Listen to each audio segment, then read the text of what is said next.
Imanência e imensidade de Deus. Mensagem de Aidan Wilson Tozer, domingo 21 de setembro de 1958.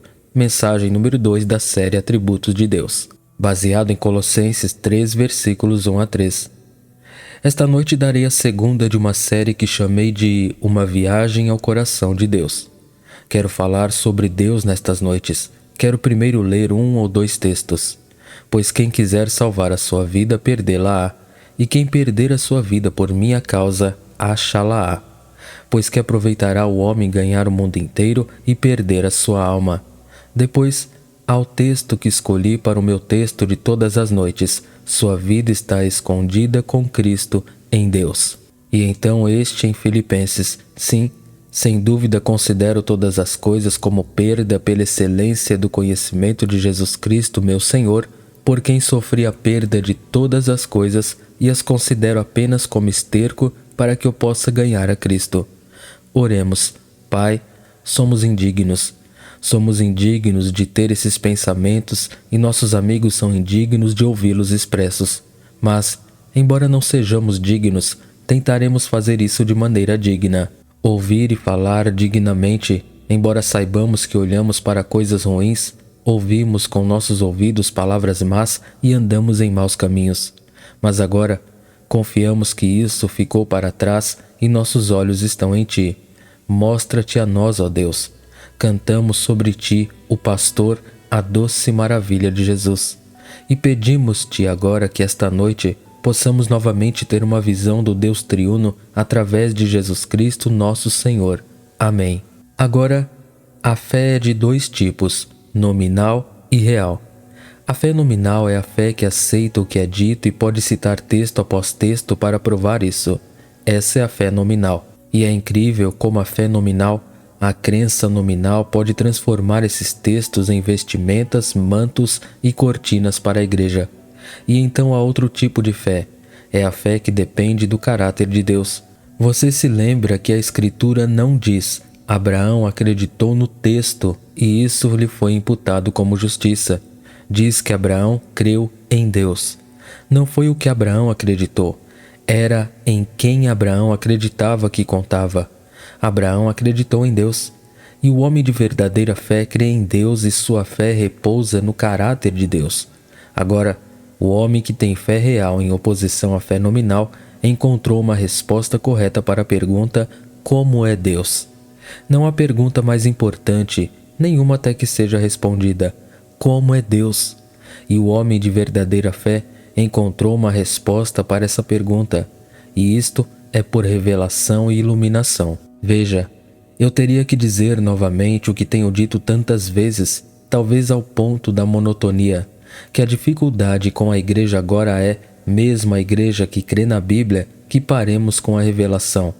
Mas a revelação não é suficiente. Revelação é a palavra dada por Deus. É uma coisa objetiva, não subjetiva. É externo, não interno. É a revelação da verdade de Deus. E um homem pode acreditar nisso e acreditar profundamente e considerar que é verdade. E ainda assim temos apenas uma revelação objetiva, ou verdade que foi revelada objetivamente. Há outra palavra, e essa é a palavra iluminação. O homem de verdadeira fé crê na palavra, mas foi iluminado e sabe o que a palavra significa. Isso não significa que ele seja um melhor professor da Bíblia, mas significa que ele teve o que os Quakers chamavam de abertura. Seu coração foi aberto à palavra. Agora você não pode ter muitos textos, e isso não significa que os textos não tenham valor. Eles têm. Estou usando muitos deles esta noite. Mas veja, os textos são meios para um fim, e esse fim é Deus. A revelação dada é um meio para um fim, e Deus é o fim. O texto nunca é o fim. É por isso que nunca brigo por causa da tradução ou fico todo nervoso com as traduções. Um texto é um meio para um fim. Estamos cometendo o erro agora, já que há muito dinheiro e os impressores imprimirão tudo que alguém escrever. Estamos cometendo o erro de pensar que se dissermos a palavra de uma maneira diferente, haverá algum efeito mágico nessa palavra, que se for lido na versão King James, tudo bem. Mas se obtivermos uma nova versão variando um pouco, automaticamente recebemos algo novo. Isso não segue, meus irmãos, não segue. A iluminação é o que importa.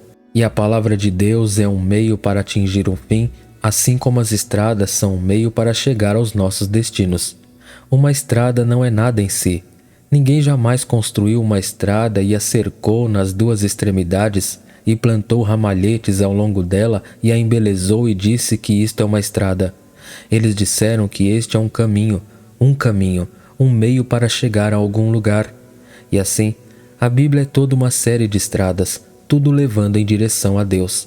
E quando o texto tiver sido iluminado e o crente no texto souber que Deus é o fim para o qual ele está se movendo, então esse homem terá fé real.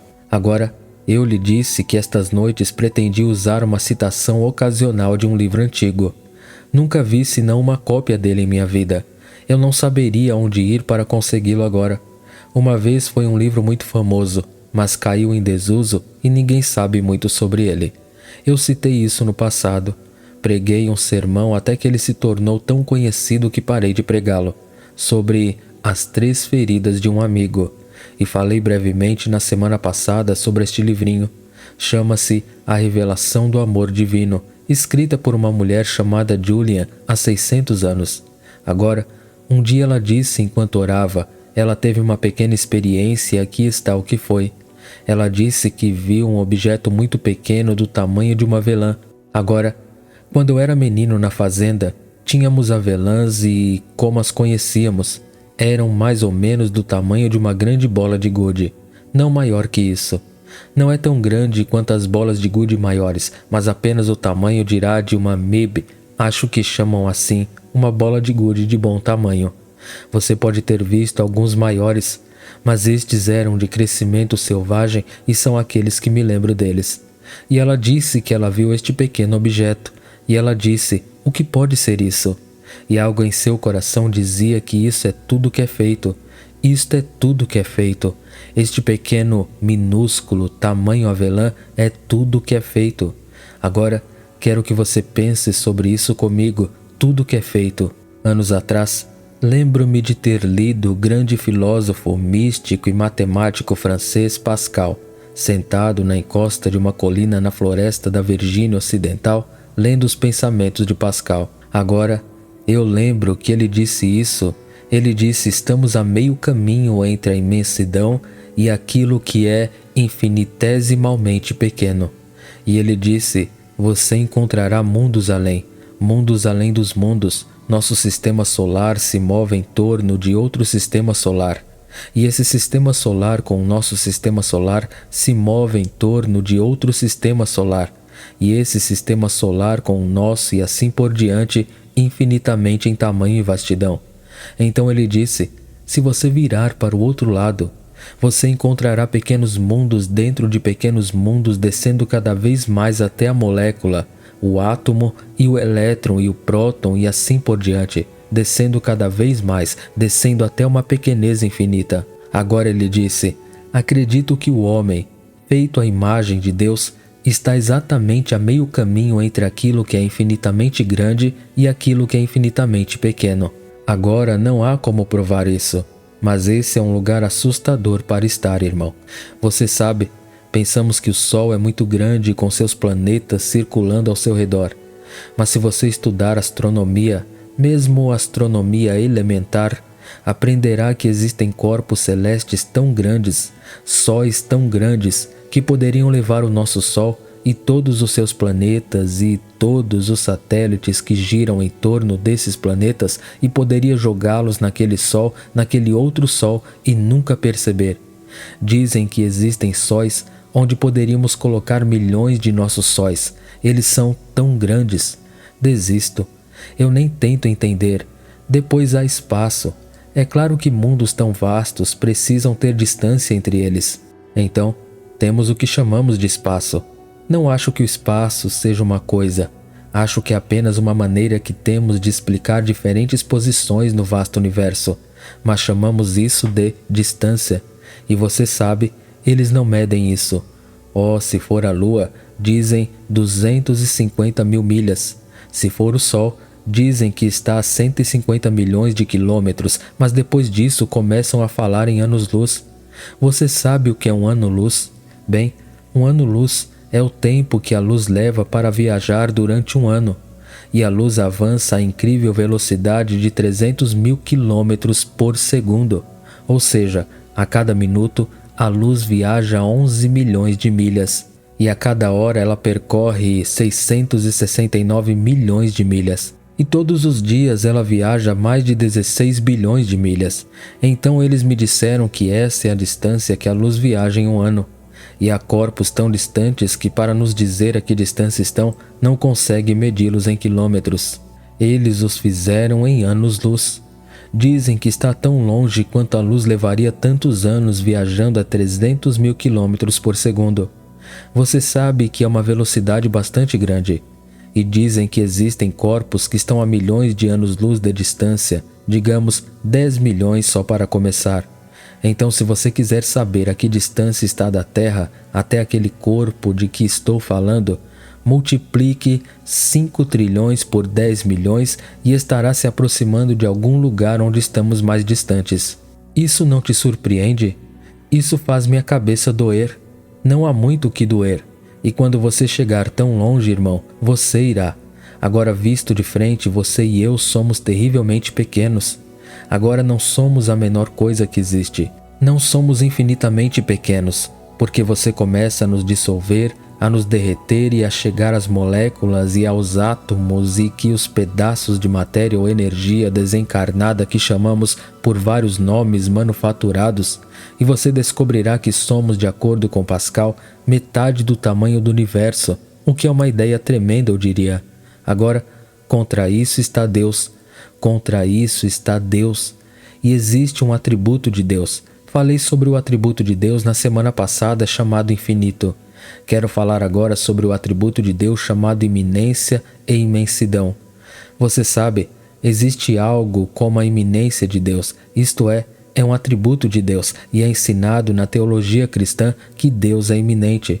Ou seja, que você não precisa percorrer longas distâncias para encontrar Deus, que Deus é iminente, que Ele está em tudo, que Ele está bem aqui.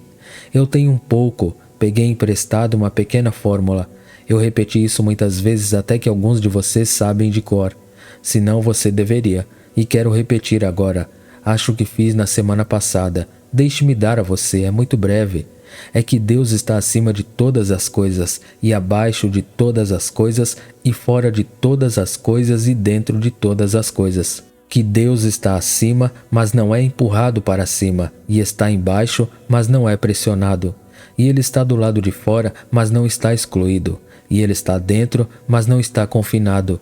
Que Deus está acima de todas as coisas presidindo, e abaixo de todas as coisas sustentando, e fora de todas as coisas abrangendo, e dentro de todas as coisas preenchendo. Essa é a iminência de Deus. Isso é o que isso significa. E isso é ensinado na teologia cristã. Para que Deus não viaje para chegar a lugar nenhum, dizemos, ó Deus, vem e nos ajude. Bem, é bom dizer isso porque queremos dizer isso de uma forma psicológica, mas na verdade, Deus não precisa vir nos ajudar, porque não há lugar onde Deus não esteja. E eu tomo as asas da manhã e habito nos confins do mar, então ali tua mão me segurará. E se eu subir ao céu, mesmo lá Deus estará. E se eu arrumar minha cama no inferno, mesmo lá Deus estará. Então, é impossível pensar em um lugar onde Deus não esteja. Depois de você ter ido para esses milhões de anos-luz e encontrado corpos tão vastos que você poderia jogar nele todo o nosso sistema solar e todas as galáxias às quais este sistema solar pertence, e ser como jogar uma pá cheia de carvão em uma fornalha e simplesmente engoliria tudo e seguiria em frente. Depois de pensar em tudo isso, lembre-se de que Deus contém tudo isso. Que Deus está fora de todas as coisas e dentro de todas as coisas e ao redor de todas as coisas, que é Deus feito isto. Esta é a imensidão de Deus. Agora, a Escritura ensina a imensidão de Deus. Deixe-me apresentar alguns versículos. Diz em Isaías, que mediu as águas na palma da sua mão, e com o palmo projetou o céu, e compreendeu o pó da terra e a medida, e pesou os montes na balança e os outeiros na balança. O Espírito Santo é maior que todo o universo. Esta pequena avelã aqui, você sabe que a mulher viu e depois outra. Eis que todas as nações são como uma gota de balde. É muito difícil deixar um cristão assustado. É difícil deixá-lo em pânico se ele realmente acredita em Deus. Se ele for apenas um membro da igreja, você pode deixá-lo em pânico. Mas se ele realmente acredita em Deus, é muito difícil fazer isso. É muito difícil para um falastrão como Khrushchev assustar alguém se ele realmente acredita em Deus. Você sabe, Khrushchev está começando a soar cada vez mais como Hitler. A propósito, onde está Hitler? Ele está começando a soar cada vez mais como ele. E o mesmo Deus que se livrou de Adolf Hitler irá se livrar de Nikita um dia desses. Eis que as nações são como uma gota de balde, e são contadas como pó miúdo da balança, e ele toma as ilhas como uma coisa pequena. É tão pequeno que ele nem percebe isso. Todas as nações diante dele são como nada, e são contadas para ele como menos que nada e vaidade. O velho doutor vizinho costumava dizer que a palavra vaidade em hebraico significava uma bolha de sabão, algo que flutuava. É apenas uma pele minúscula, infinitamente fina e iridescente. Se você tocasse nele e ele desaparecesse, ninguém pudesse encontrá-lo novamente. E é isso que significa. Todos os mundos e nações são para ele como uma bolha de sabão. E ele diz, é aquele que está sentado sobre o círculo da terra, e os seus habitantes são apenas como gafanhotos, que estende os céus como uma cortina, e os estende como uma tenda para habitar. Vocês comparam a Deus. A quem serei igual, diz o santo?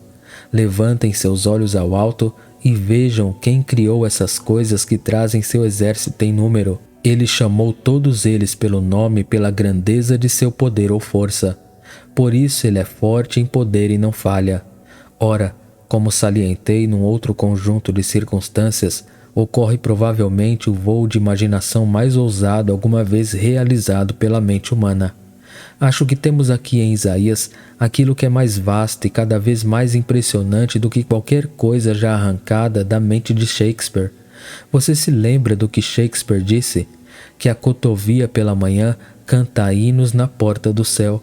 E alguém apontou que ninguém jamais pensou nisso exceto Shakespeare. Que a cotovia sobe com suas asas trêmulas até a própria porta do céu e ali canta seus hinos. Milton escreveu Paraíso Perdido. E uma ótima crítica, acho que foi Macaulay quem disse que Milton poderia escrever Paradise Lost e sair impune. Mas isso Shakespeare não poderia ter feito, porque a mente de Shakespeare era tão brilhante que se ele alguma vez tivesse tentado absorver Paraíso Perdido e Paraíso Recuperado, se sua mente tivesse tentado compreender a criação, a queda e a redenção do homem, ele morreria. Ele teria morrido de uma ruptura no cérebro. Que sua imaginação fosse tão tremenda que teria explodido sua cabeça na linguagem da rua. Milton, não sendo tão grande nem tão imaginativo, conseguiu seguir em frente e não morrer. Mas a imaginação de Shakespeare era tão grande que, de acordo com esta crítica, ele teria morrido sob ela. Teria morrido se ele tivesse tentado ter um pensamento tão grande, porque sua mente teria se tornado muito vasta. Mas aqui encontro algo ainda maior do que qualquer coisa que Shakespeare já teve. E é o pensamento do grande Deus, o pastor do universo, movendo-se através dos seus anos-luz com os seus trilhões, e milhares de milhões e milhões de milhares com a sua luz viajando a 300.000 quilômetros por segundo, com o seu mundo tão grande que todo o nosso mundo, o sistema solar, pareceria um grão de açúcar ou areia em comparação. E Deus se destaca além e chama todos estes milhões de mundos como suas ovelhas, e chama todos eles pelo nome. Ele diz, vamos, e os conduz pelo vasto céu. Eu diria que este é o pensamento mais elevado que conheço em qualquer lugar da Bíblia ou fora dela. Este pensamento vasto, imenso e ilimitado, e por causa da grandeza de seu poder, ninguém falha. Assim como um pastor guarda todas as suas ovelhas e nenhum se perde, e assim Deus guarda todo o seu universo. Os homens apontam seus pequenos óculos para as estrelas e falam com sabedoria, e quando tudo acaba, eles apenas contam as ovelhas de Deus, nada mais. e Deus está administrando o seu universo. E então nos Salmos: bendito seja o Senhor, ó minha alma, ó Senhor meu Deus, tu és muito grande, tu estás vestido de honra e majestade, que te cobre de luz como de uma roupa, que estende os céus como uma cortina, que põe as vigas dos seus aposentos nas águas, que faz das nuvens o seu carro e que anda sobre as asas do vento. Bem, aí temos a grandeza, a imensidão de Deus, a iminência de Deus, colocada contra a vastidão do mundo e a pequenez do mundo. Pois, como ela disse, eu vi toda essa vastidão reduzida e vi quão grande ela realmente era contra o Deus Todo-Poderoso. Era do tamanho de uma avelã. Então ela disse: estou maravilhada com uma coisa, e eu mesma pensei nisso. Eu me pergunto o que poderia mantê-lo unido. Você já se perguntou o que mantinha as coisas unidas? Você já se perguntou por que as coisas não desmoronaram? Eu tinha um irmão mais novo que costumava deitar no chão e chorar. E eles diziam: qual é o problema, Ali? E ele dizia: tenho medo de cair. E eu tive minha imaginação assim também. Eu me perguntei como as coisas não desmoronaram, não rasgou nas costuras. Bem, ela disse, fiquei maravilhada com que isso poderia durar. Agora, como a distância está toda em Deus e como a matéria depende da palavra de Deus, e como a vida é um raio do coração de Deus, então não há muito com que se preocupar. Mas ela disse: como tudo isso pode durar? Como isso pode se manter unido? E então ela disse: isso veio até mim e eu vi que todas as coisas existem no amor de Deus e que Deus as fez e Deus as ama. E Deus mantém isso. Não consigo pensar em uma fórmula melhor, meu amigo, para você levar para casa. É por isso que você não desmorona, porque Deus fez você, Deus te ama e Deus te guarda. E o que Deus fez, Deus ama, porque é inconcebível que Deus faça algo que Ele não amou. Um sujeito trouxe recentemente um quadro que ele havia pintado. Ele estava trabalhando em um filme que ele havia trabalhado, disse ele, há um bom tempo naquele filme. Ele trouxe e mostrou para ver se eu gostava. Bem, agora é inconcebível que ele não tenha gostado da sua própria foto. Eu também gostei, mas ele gostou. Essa é a razão pela qual ele trouxe para me mostrar. Gostamos daquilo que fazemos, e Deus ama aquilo que ele fez, e porque ele fez isso, ele ama.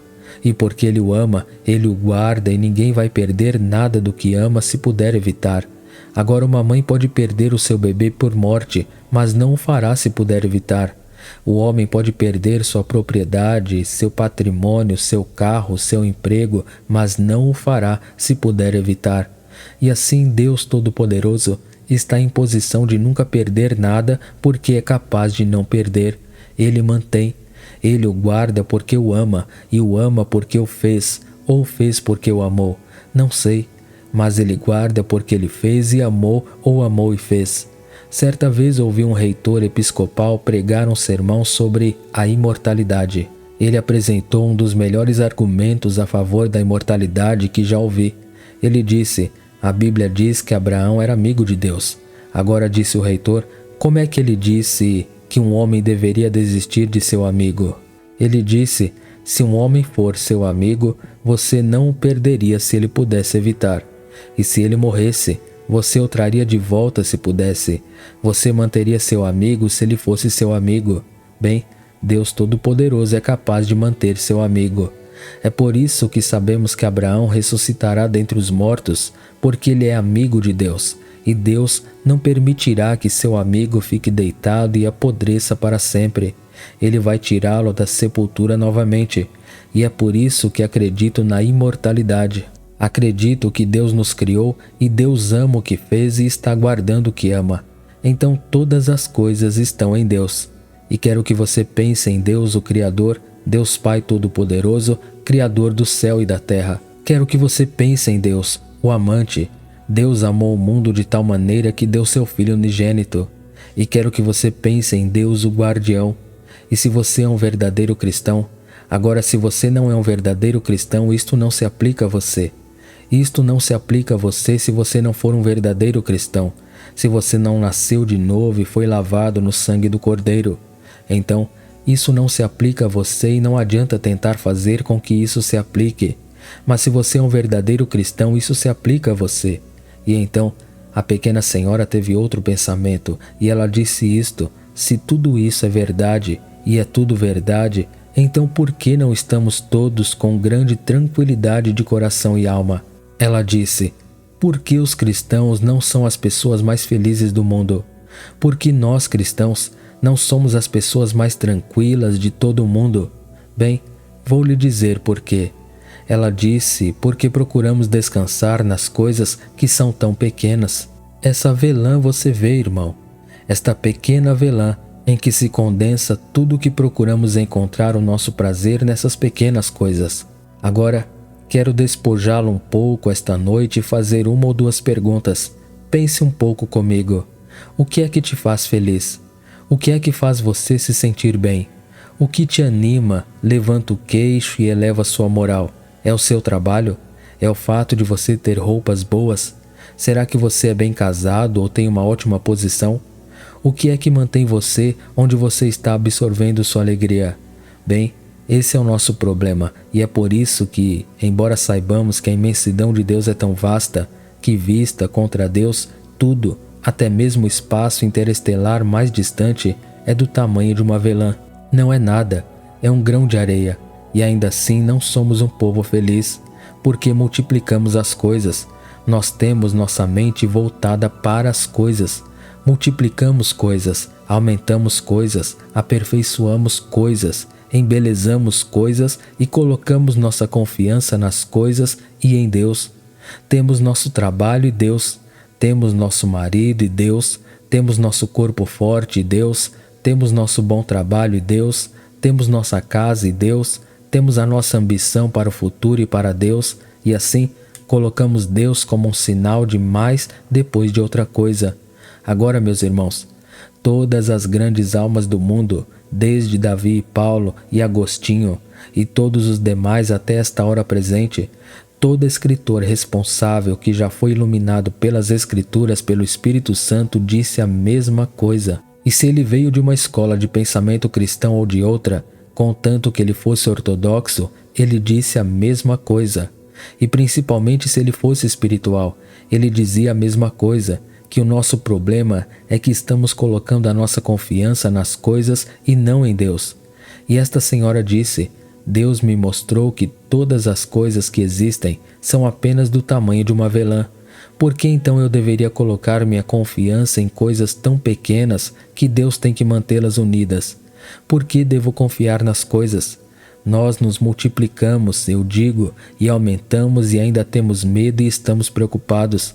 E estamos ansiosos e insatisfeitos. E você sabe por quê? Eu vou te dizer por quê. Porque tudo que está abaixo de Deus não nos basta. Deus fez você à sua imagem e você está preso a isso. Deus não fez o chimpanzé à sua imagem. Ele não fez aquele lindo cavalo enquanto galopa pelo campo à sua imagem. Ele é uma sinfonia em movimento. Deus não fez a sua imagem. Deus não fez aquele lindo pássaro que o poeta diz canta obscuro e na sombra mais secreta escondeu sua nota noturna.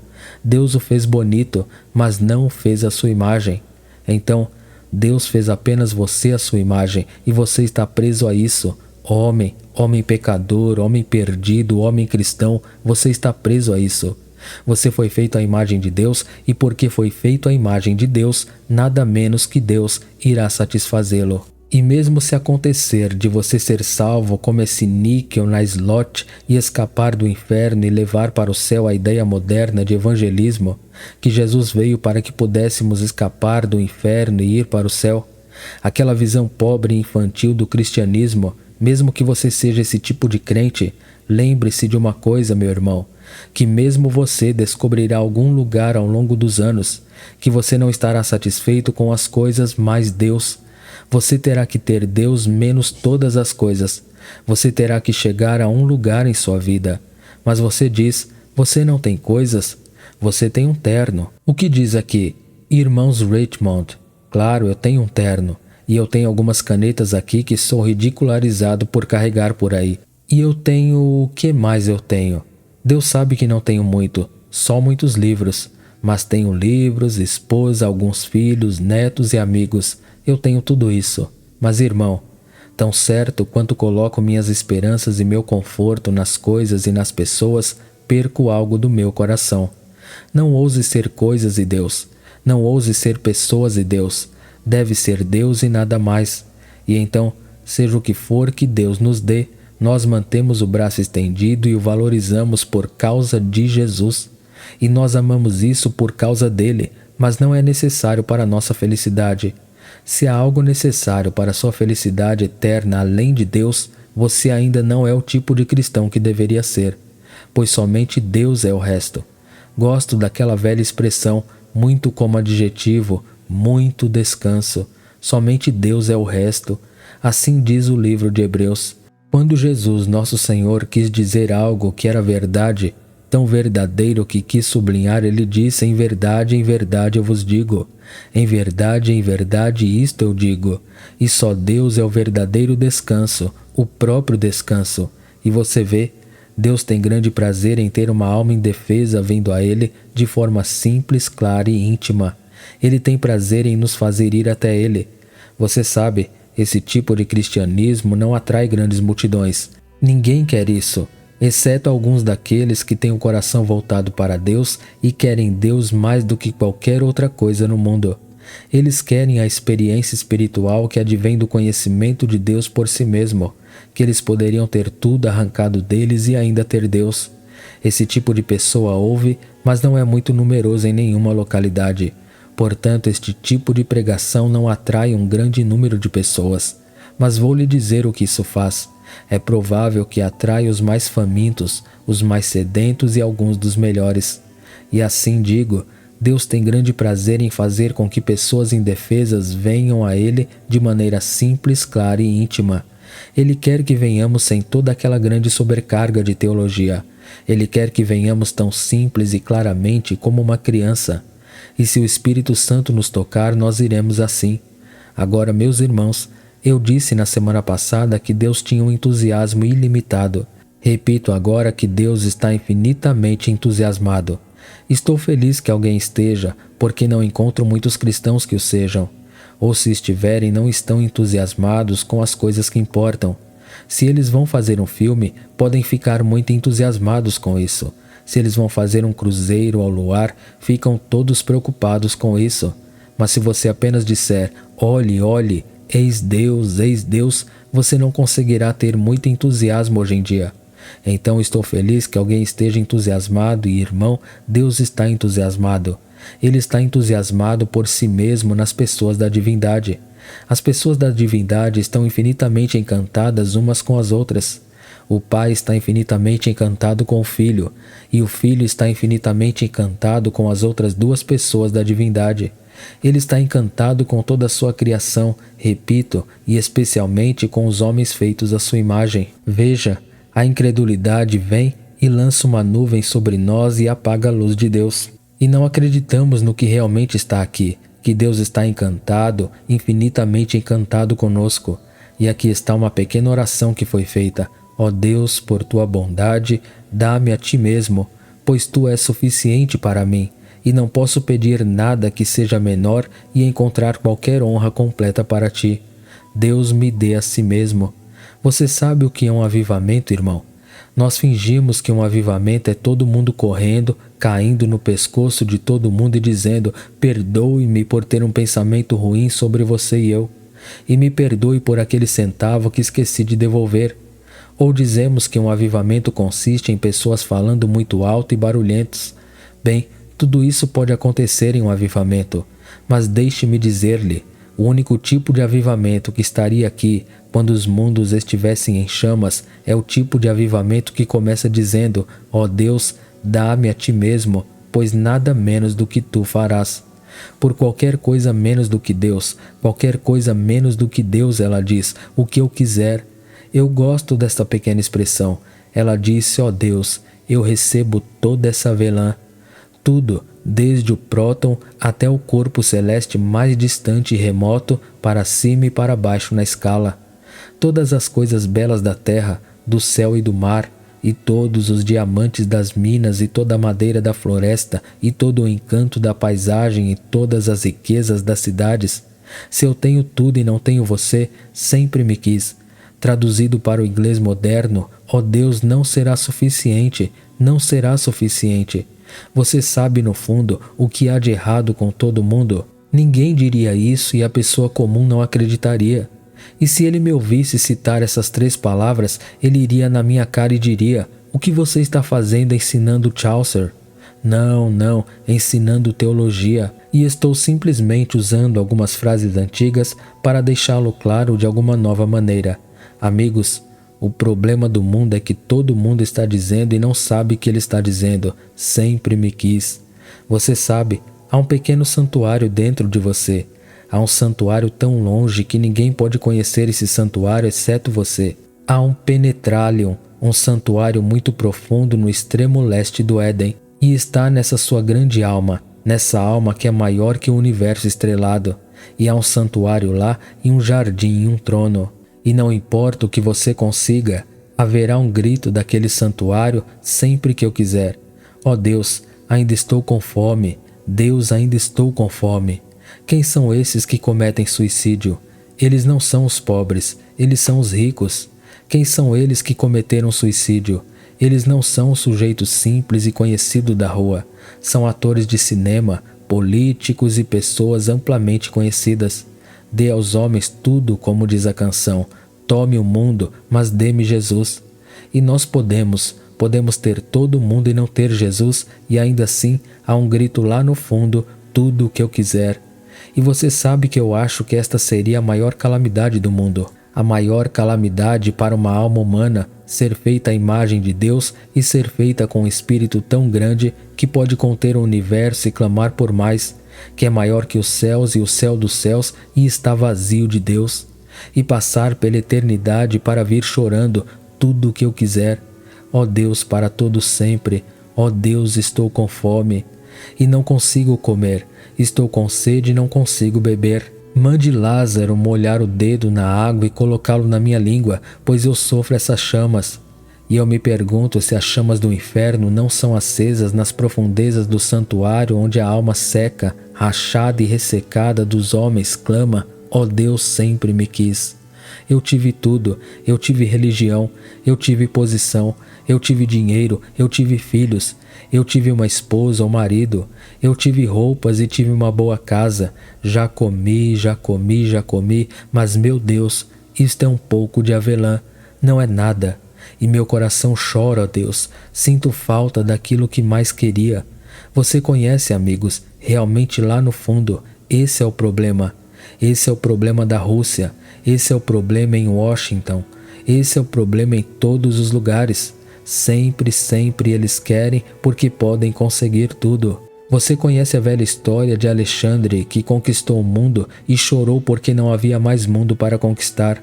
O homem foi ao Polo Norte e ao Polo Sul e agora volta os seus olhos gananciosos para a Lua e para os planetas. Ter e conseguir e ter. A nação mais rica do mundo é a América. Nós temos o máximo, achamos que estamos em uma recessão.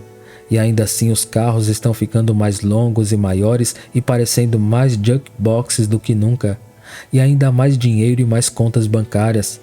Ouvi falar de um sujeito cujas deduções começaram a aumentar e finalmente alcançaram seu salário, mas na maioria das vezes não é assim.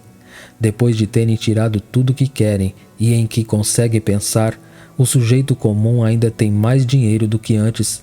Quando eu era jovem, um homem costumava criar 10 filhos com $1 por dia e fazer um bom trabalho. Agora temos tudo, absolutamente tudo. E, no entanto, qual país do mundo é o mais problemático, tem mais colapsos, mais insanidade, mais assassinatos ou triângulos, ou casas de insetos e mais hospitais e mais psiquiatras e mais sofás na América? É um pensamento bastante cínico, um pensamento irônico que a nação mais rica do mundo consiga ter mais divórcios, mais suicídios, mais delinquência juvenil, provando mais uma vez que não importa o quanto você dê a um homem, se ele sente falta de Deus, ele chora sempre que quer e sai para cometer algum crime. E se você lhe der tudo e depois adicionar Deus a isso, você o fez mal e ele fez mal à sua própria alma, pois Deus quer ser o primeiro e quer ser tudo. O dinheiro não resolverá isso. Se você aceitar o reino de Deus e sua justiça, Deus adicionará dinheiro a você tanto quanto você precisar. Se você aceitar o reino de Deus e sua justiça, Deus poderá enviar-lhe aprendizado, arte, música e amores terrenos legítimos. Deus pode enviar tudo para você e permitir que você receba, mas sempre com o entendimento de que Ele pode tirar isso de novo e você não vai reclamar, você ainda terá Deus. Deus é tudo. Agora eu encerro. Isaías escreveu: o teu sol não se põe mais, nem a tua lua se retirará, pois o Senhor será a tua luz eterna, e os dias do teu luto terminarão. E o tecelão de seda da Alemanha escreveu uma espécie de paráfrase maluca sobre isso, correndo assim: ó meu Deus, quão grande é Deus, quão pequeno sou, uma partícula no céu ilimitado, em meio à glória profunda, ampla e alta do sol sem nuvens no céu, lá para me esquecer para sempre, perdido, engolido pela imensidão do amor, o mar que não conhece sons e nem costa, só Deus está lá, não eu. Mais perto de mim mesmo do que eu posso estar, tu estás para mim, então eu me perdi em encontrar-te. O céu ilimitado do teu amor eterno ao meu redor e abaixo de mim e acima, na glória daquele dia dourado, as coisas anteriores passaram, eu passado e desaparecido. E então quase perdemos, como diz Scofield sobre os cânticos de Salomão, quase perdemos a capacidade de nos ajoelharmos, descalços, diante de uma sarça ardente como esta. Quando a igreja restaurar nela novamente o tipo de espírito que pode entender o que Isaías quis dizer, e Ter Stegen quis dizer quando parafraseou Isaías, então teremos avivamento. Então teremos o tipo de reavivamento que os Quakers tiveram. Então teremos o tipo de reavivamento que o Metodista teve. Então teremos o que eles tiveram no Pentecostes. Então teremos os que os Quakers tiveram e teremos os que os santos tiveram ao longo dos séculos. Onde quer que o fogo tenha brilhado até o fim dos tempos, era isso que eles tinham. Então eu me perdi em te encontrar. Perdi-me para sempre, ó tu filho, ó céu ilimitado do teu amor eterno ao meu redor, abaixo de mim e acima. Este é Deus. Meus irmãos, lembremos novamente do texto, escondidos com Cristo em Deus. Se você ganhar o mundo inteiro e não encontrar Deus em sua própria alma, o que você encontrará? Não vale nada para você. Amigos, hoje em dia, vamos pesquisar, vamos para casa orar, vamos ficar quietos, vamos aprender a maravilha do silêncio, vamos aprender a beleza da busca secreta por Deus. Ali a Bíblia diante de nós se abriu e nossos joelhos dobrados, e sozinhos em humildade e penitência clamemos: só Deus e só Deus. Tome o mundo, mas dê-me Jesus. Você fará isso? Precisamos disto nesta igreja. Você precisa disso. Todos nós precisamos disso. Que Deus o conceda por meio de Jesus Cristo nosso Senhor. Agora, Pai, abençoarás todos os que ouviram esta noite. Conceda-nos que oremos para que possamos esquecer as coisas que atrás ficam e avançar em direção às coisas que estão adiante. E que possamos ver tudo o que é apenas do tamanho de uma avelã e nós mesmos em Deus como vastos, tão vastos que abrangemos os mundos e estamos totalmente vazios sem Ti. Enche-nos, ó Deus, encha-nos de Ti mesmo, pois sem Ti sempre estaremos em falta. Encha-nos de Ti mesmo pelo amor de Jesus Cristo. Amém.